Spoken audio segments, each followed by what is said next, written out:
जी हाँ दोस्तों, आज हम कंप्यूटर की क्लास 2 के बारे में जानेंगे। तो आज हम कंप्यूटर में हार्ड डिस्क के बारे में जानेंगे। तो क्लास स्टार्ट करने से पहले जो भाई चैनल पर नया है वो चैनल को लाइक शेयर एंड सब्सक्राइब कर लें। चलो क्लास स्टार्ट करते हैं। हार्ड डिस्क की बात करें, हार्ड डिस्क एक ऐसी डाटा स्टोरेज हार्डवेयर डिवाइस है जो कंप्यूटर में डाटा स्टोर करने के काम में आता है। सॉफ्टवेयर, ऑपरेटिंग सिस्टम एवं फाइल आदि को रखने के लिए हार्ड डिस्क की आवश्यकता होती है। इसकी स्टोरेज क्षमता सामान्यतः बहुत अधिक होती है, जैसे कि 500 GB, 1 TB, 2 TB आदि। हार्ड डिस्क दो प्रकार की होती है, आंतरिक एवं बाह्य। जिसमें बात करें, एक रैम एक ऐसी प्राथमिक मेमोरी है जिसका फुल फॉर्म याद कर लेना दोस्तों, ये परीक्षा में पूछा जाता है। Random access memory. इसकी सहायता से कंप्यूटर एक ही समय पर अनेक कार्य कर सकता है। रैम एक परिवर्तनशील मेमोरी है जिसके कारण रैम का स्थायी स्टोरेज के रूप में उपयोग नहीं किया जा सकता। विद्युत सप्लाई बंद होते ही इसका डेटा समाप्त हो जाता है। यह उस डेटा को स्टोर करने के लिए उपयोग होती है जिसे अभी CPU द्वारा चलाया जाना है। यह दो प्रकार की होती है, स्टैटिक रैम तथा डायनामिक रैम। ठीक है दोस्तों, इसे याद कर लेना। अब बात करें रोम की बात करें, रोम का full form read only memory होता है। नाम से समझा जा सकता है कि इस मेमोरी को हम केवल पढ़ सकते हैं। इसकी प्रकृति अपरिवर्तनशील एवं यह अपने अंदर प्रोग्राम को स्थायी रूप से संग्रहित रखती है। इसका डाटा अपने आप नहीं बदलता। रोम केवल CPU द्वारा पढ़ा जा सकता है, परंतु CPU इसमें कोई बदलाव नहीं कर सकता। CPU इसे सीधे नहीं पढ़ा सकता। इसके लिए पहले डेटा को रैम में भेजना आवश्यक होता है। इसके बाद ही रोम की मदद से CPU डाटा को पढ़ सकता है या पढ़ पाएगा। रोम की डाटा स्टोर की क्षमता रैम से कम होती है। रोम केवल कंप्यूटर के उन निर्देशों को रखता है जो बूट स्ट्रैपिंग की प्रक्रिया में कार्य करते हैं। रोम का उपयोग इलेक्ट्रॉनिक उपकरणों जैसे calculator, video game, digital camera इत्यादि में भी किया जाता है। अब सॉफ्टवेयर और हार्डवेयर की बात करें। हार्डवेयर की बात करें, कंप्यूटर में प्रयुक्त होने वाले वे सभी यांत्रिक, इलेक्ट्रॉनिक तथा विद्युत उपकरण जिन्हें आंखों से देखा जा सकता है तथा हाथों से छुआ जा सकता है, उसे हार्डवेयर कहते हैं। उदाहरण की बात करें हार्डवेयर में, तो monitor, keyboard, hard disk, circuit, memory chips आदि। दोस्तों, इन चीज़ों को हम हाथ से छू सकते हैं, इसीलिए इन्हें हार्डवेयर कहते हैं। कंप्यूटर के साथ जुड़े सहयोगी उपकरण, peripherals devices, input unit, output unit तथा संग्रह यूनिट भी हार्डवेयर होते हैं। अब दोस्तों सॉफ्टवेयर की बात करें, सॉफ्टवेयर क्या होता है? कंप्यूटर में प्रयोग होने वाले ऐसे सभी प्रोग्राम या निर्देश जिन्हें हम छू नहीं सकते व आंखों से भी नहीं देख सकते, उन्हें सॉफ्टवेयर कहते हैं। जैसे कि बात करें, कंप्यूटर के कार्य संपादन में अत्यंत महत्वपूर्ण भूमिका निभाते हैं, सॉफ्टवेयर कहलाते हैं। कंप्यूटर में सैकड़ों की संख्या में प्रोग्राम होते हैं जो अलग अलग कार्यों के लिए लिखे या बनाए जाते हैं। इन सभी प्रोग्रामों के समूह को सम्मिलित रूप से सॉफ्टवेयर कहा जाता है। सॉफ्टवेयर के प्रकार। सॉफ्टवेयर को अपने कार्य तथा संरचना के आधार पर 4 भागों में बांटा गया है। नंबर 1 की बात करें, system software, utility software, application software. और चौथा हो जाएगा सामान्य उद्देश्य के सॉफ्टवेयर। तो ऑपरेटिंग सिस्टम अथवा ओएस एक सिस्टम सॉफ्टवेयर है जो यूजर और कंप्यूटर के बीच एक इंटरफेस के रूप में कार्य करता है, अर्थात हार्डवेयर और सॉफ्टवेयर प्रोग्राम को मैनेज करता है ऑपरेटिंग सिस्टम। दूसरे शब्दों में यह वो सिस्टम सॉफ्टवेयर है जो उपकर्ताओं को कंप्यूटर के साथ संवाद स्थापित करने में मदद करता है। उपकर्ताओं को किसी भी computing device, desktop, laptop, smartphone और टैबलेट इत्यादि में अन्य प्रोग्रामों को चलाने के लिए ऑपरेटिंग सिस्टम की आवश्यकता होती है। सामान्यतः प्रचलित ऑपरेटिंग सिस्टम के उदाहरण हैं Windows, Android, Macintosh, Unix, Linux आदि। ऑपरेटिंग सिस्टम का विषय कार्य यूजर को हार्डवेयर की जटिलता से बचाना और कंप्यूटेशनल संसाधनों को मैनेज करना है। जब हम कंप्यूटर को चालू करते हैं तो सीपीयू द्वारा ओएस को हार्ड डिस्क से मेमोरी में लोड किया जाता है। ओएस के कंप्यूटर में स्टार्ट हो जाने के बाद यह अन्य एप्लीकेशन प्रोग्राम को प्रारंभ करने और उनके लिए आवश्यक हार्डवेयर संसाधनों का प्रबंधन करने का काम करता है। किसी उपकर्ताओं के लिए कंप्यूटर सिस्टम को बिना किसी ऑपरेटिंग सिस्टम के उपयोग करना लगभग असंभव है, क्योंकि किसी प्रोग्राम को प्रारंभ करने पर अनेक प्रक्रियाएं एवं साथ चलती हैं जिनका प्रबंधन करना मनुष्य के लिए आसान नहीं है। ठीक है दोस्तों,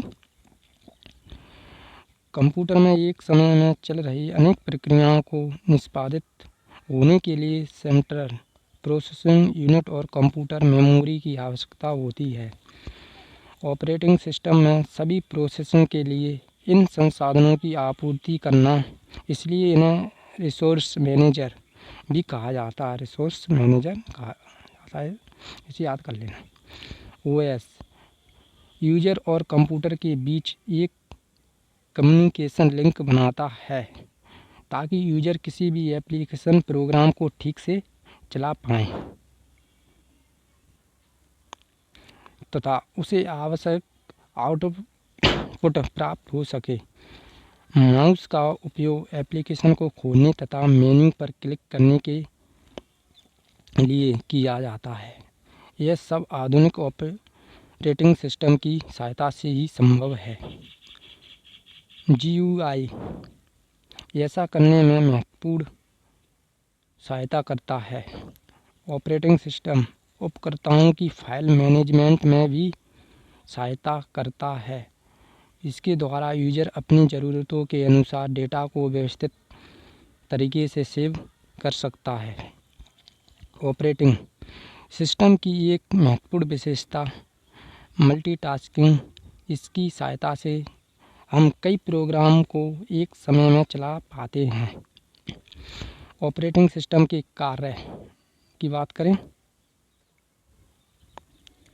ऑपरेटिंग सिस्टम निष्पादित किए जाने वाले विभिन्न कार्य निम्नानुसार होते हैं, जिसमें बात करें उपकर्ताओं एवं कंप्यूटर के बीच इंटरफेस का कार्य। दूसरा process management, memory management, hardware management, file management, computer की सुरक्षा, कंप्यूटर की कार्यप्रणाली एवं क्षमता की देखरेख। ऑपरेटिंग सिस्टम के प्रकार के बारे में जानें। सबसे व्यापक रूप से उपयोग किए जाने वाले ऑपरेटिंग सिस्टम के प्रकार निम्न हैं। तो बात करें single user operating system, batch operating system, multi programming operating system, multi tasking operating system, distribute operating system, network operating system. Real time operating system, time sharing operating system. चलो आगे एक हो जाएगा मल्टी प्रोसेसिंग ऑपरेटिंग सिस्टम, जिसमें हम बात करें Microsoft Windows क्या है। माइक्रोसॉफ्ट विंडोज़ माइक्रोसॉफ्ट कंपनी का एक प्रोडक्ट है जिसे विंडोज़ भी कहा जाता है। यह एक ऑपरेटिंग सिस्टम है जिसे ग्राफिक इंटरफेस और ऑपरेटिंग सिस्टम के नाम से भी जाना जाता है। जब तक माइक्रोसॉफ्ट विंडोज़ की शुरुआत नहीं हुई थी उस समय तक एमएस डॉस ऑपरेटिंग सिस्टम पर कार्य किया जाता था। एमएस डॉस ऑपरेटिंग सिस्टम एक ऐसा सिस्टम था जिसमें कमांड लाइन पर ही कार्य किया जाता। माइक्रोसॉफ्ट विंडोज़ में बहुत से नए विकल्प उपलब्ध हैं। यह ऑपरेटिंग सिस्टम 32 अथवा 64 बिट मल्टीटास्किंग ऑपरेटिंग सिस्टम है तथा यह graphical user interface GUI, multitasking, virtual memory की सुविधा देता है। ठीक है दोस्तों, चलो आगे माइक्रोसॉफ्ट ऑफिस की बात करें। एमएस ऑफिस, जिसका पूरा नाम माइक्रोसॉफ्ट है, माइक्रोसॉफ्ट कॉरपोरेशन नामक कंपनी द्वारा बनाया गया एप्लीकेशन सॉफ्टवेयर का एक पूर्ण पैकेज है जिसमें अनेक उपयोगी एप्लीकेशन सॉफ्टवेयर समाहित हैं। एमएस ऑफिस एक जनरल पर्पस सॉफ्टवेयर है जो घर, कार्यालय, विद्यार्थी, शोधार्थियों के तथा अन्य व्यावसायिक कार्यों को करने के काम में आता है। इस सॉफ्टवेयर पैकेज का उपयोग डॉक्यूमेंट, स्प्रेडशीट, प्रेजेंटेशन बनाने तथा डेटाबेस प्रबंधन आदि के लिए किया जाता है। एमएस ऑफिस के पैकेज के अंतर्गत आने वाले विभिन्न सॉफ्टवेयर निम्न अनुसार हैं। चलो आगे माइक्रोसॉफ्ट वर्ड, यह एक वर्ड प्रोसेसिंग प्रोग्राम है जिसकी सहायता से किसी भी प्रकार के डॉक्यूमेंट का निर्माण किया जा सकता है। इसमें फॉर्मेटिंग, एडिटिंग, इंसर्टिंग जैसी अनेक सुविधाएं उपलब्ध होती हैं।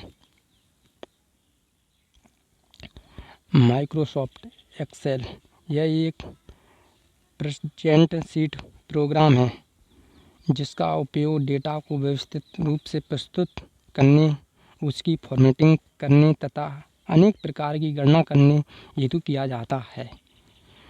दोस्तों, क्लास पसंद आए तो लाइक, शेयर और सब्सक्राइब करें। ठीक है, चलो आगे माइक्रोसॉफ्ट पावर पॉइंट, यह प्रस्तुतिकरण निर्माण करने वाला सॉफ्टवेयर है जिसकी सहायता से कार्यालय एक व्यक्तिगत प्रस्तुतिकरण का निर्माण किया जा सकता है।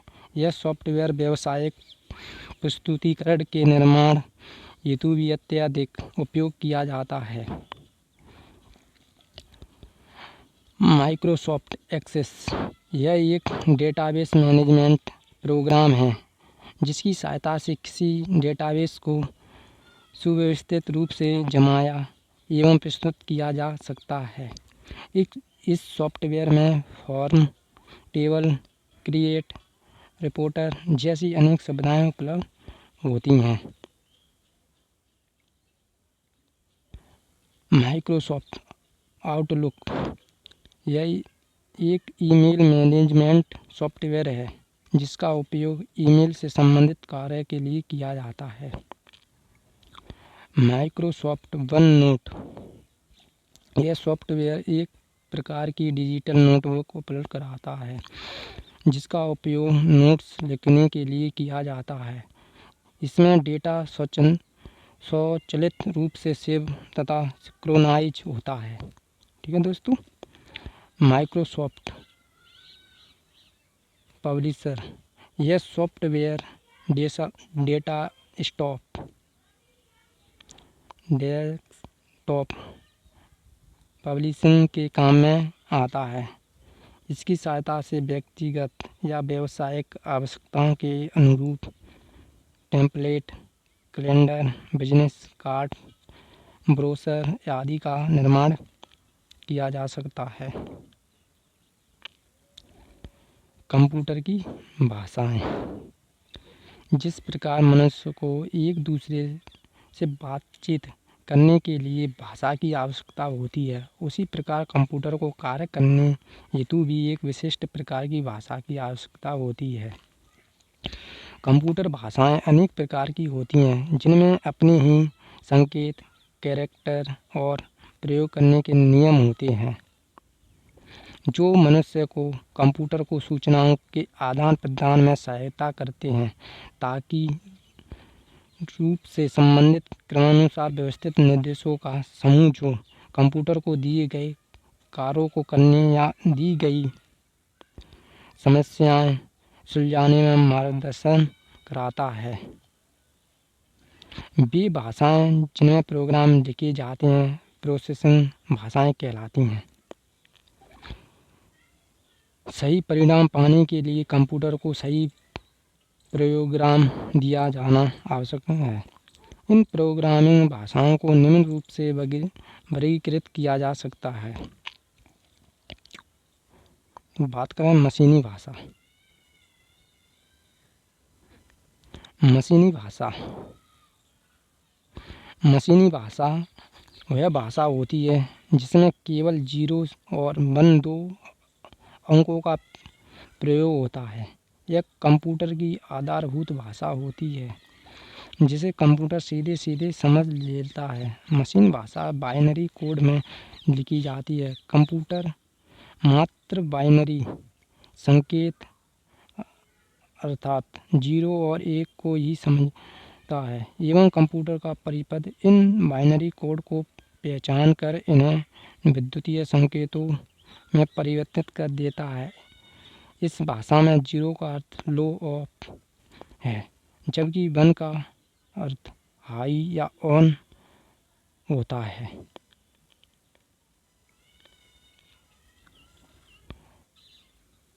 असेंबली भाषा की बात करें। असेंबली भाषा एक ऐसी कंप्यूटिंग प्रोग्रामिंग भाषा है जिसमें अक्षर अथवा चिन्हों का प्रयोग किया जाता है। इस कारण असेंबली भाषा चिन्हों की भाषा भी कहलाती है। असेंबली भाषा एक निम्न स्तरीय भाषा है तथा प्रोग्रामिंग लैंग्वेज की द्वितीय पीढ़ी की है।